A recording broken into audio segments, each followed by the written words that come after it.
Welcome back to the channel. Today we're looking at the 7 worst new motorcycles that buyers regret picking up.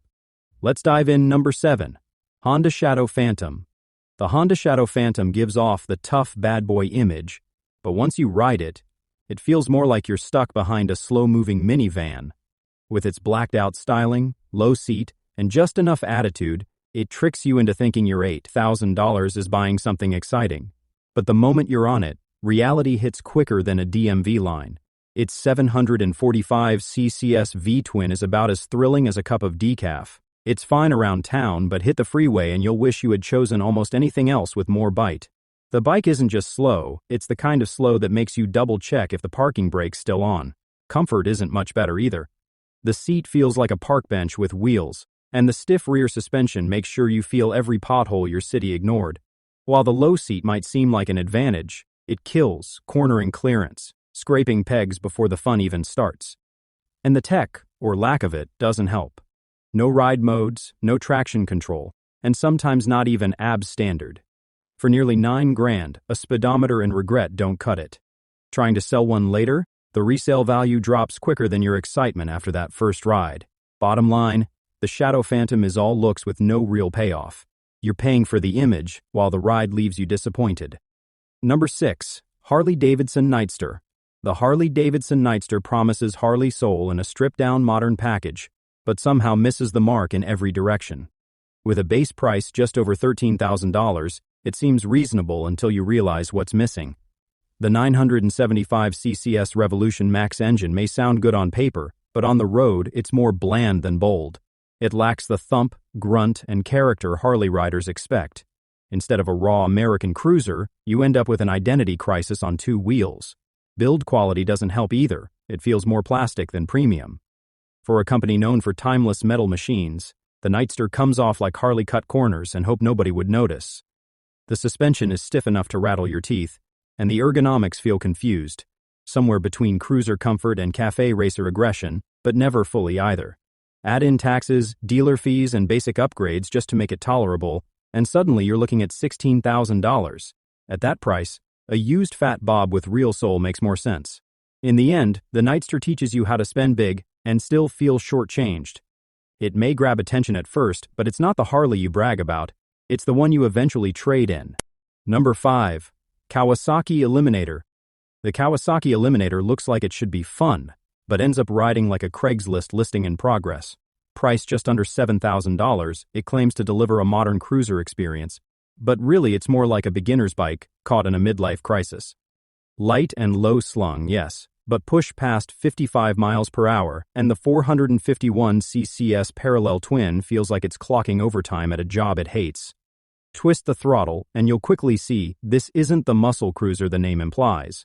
It's more like that unused gym membership. Comfort isn't a strong point either. The seat feels like Kawasaki borrowed a cafeteria tray for inspiration, and after 45 minutes, your back will want out.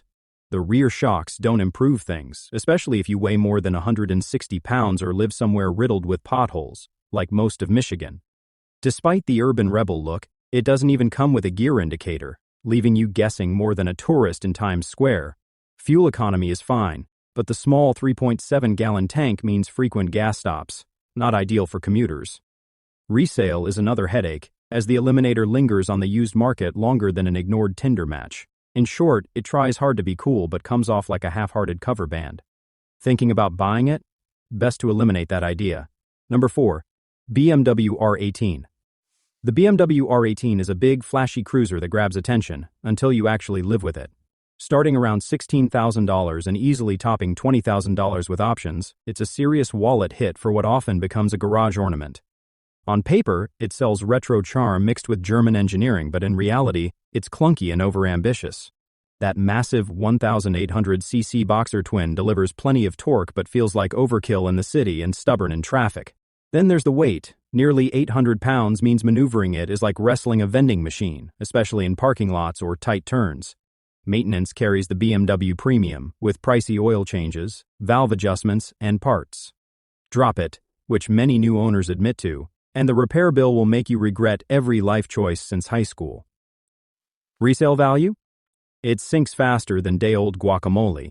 In the end, the R18 is all showroom appeal with little to back it up. Gorgeous to look at, but like a bad Tinder date. Expensive, uncomfortable, and hard to shake off.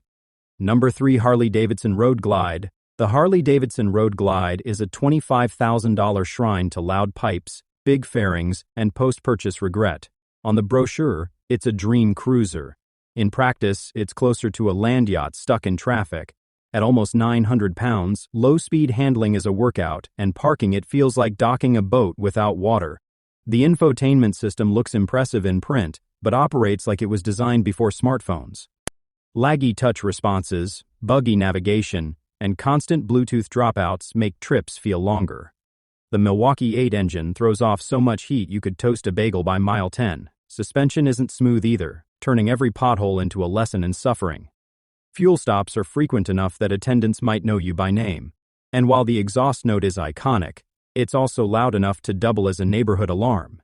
Add in steep depreciation, and the Road Glide becomes an expensive way to learn you should have test-ridden more bikes. Number 2. Indian Chief. The Indian Chief is cruiser art that falls apart in practice. At around $17,000, it's beautiful rolling Americana, but riding it quickly reveals where the money went. Chrome, not performance. On paper, the 111 CCS engine and classic stance scream presence. On the road, though, it feels like steering a tired bison through a parking lot. At nearly 700 pounds, cornering is sluggish and uninspired. Tech is outdated with no ride modes, minimal safety features, and a bare digital display that makes your old iPod look high-tech. Ride quality doesn't help either. The suspension punishes you on highways and turns city streets into off-road trails. Heat management? It cooks your thighs like it's auditioning for a grill show. Servicing isn't easy either. Indian's dealer network is thin, parts are pricey, and wait times drag on. Resale value plummets almost immediately, taking your enthusiasm with it. In the end, the Indian Chief looks amazing parked in your driveway but constantly reminds you of your mistake once you ride it. Number 1. Triumph Rocket 3. The Triumph Rocket 3 is a head-turner that drains your bank account just as quickly. With a base price of around $24,000, it's one of the priciest ways to shout, "I bought too much motorcycle." Yes, it packs a wild 2,500 CCS engine, the largest of any production bike. But that's like using a flamethrower to light candles. It's overkill without the fun. At nearly 700 pounds, it handles like bench pressing a fridge every time you corner. Forget squeezing through traffic or pushing it around without breaking a sweat. It may scream power, but comfort is a whisper. That rear suspension looks good but punishes your spine on pothole-ridden highways. Fuel economy? Around 30 mpg if you ride gently, which no one does on a Rocket. Add in steep maintenance and insurance costs, plus pricey Triumph parts, and the bills stack up. Drop it, and your credit card will cry. In the end, the Rocket 3 is more showpiece than rideable machine, a bulky reminder that bigger isn't always better, especially when the chiropractor's on speed dial. And that wraps up this video. Don't forget to hit like and subscribe to the channel for more upcoming reviews.